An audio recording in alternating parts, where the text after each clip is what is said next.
Dy të rinj nga fushkrueja janë zbuluar në një aktivitet të paligjshëm në fshatin Okshtun të Bulqizës, gjatë operacionit të koduar Koordinata, si rezultati i kontrolleve të intensifikuara nga shërbimet e Komisariatit të Policisë Bulqizë dhe strukturat e hetimit të krimit në drejtorinë vendore të Policisë Dibër, në malin e fshatit Okshtun është evidentuar një parcel me rreth 1800 fidan dhe bimë të dyshuara narkotike të llojit kanabis sativa.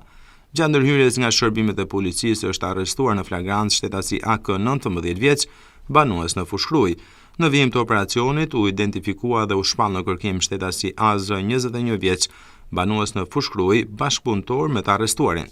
Fidanët dhe bimet narkotike u zgjusuan në vend me anë të djegjes, ku një pjesë u sekuestrua në cilësinë e provës materiale. Vion puna për kapjen e personit të shpallur në kërkim dhe dokumentimin e plotë të veprimtarisë kriminale. Dyshohet se në këtë veprimtari të paligjshme janë përfshirë edhe banorë të zonës, për të cilët policia po kryen hetime.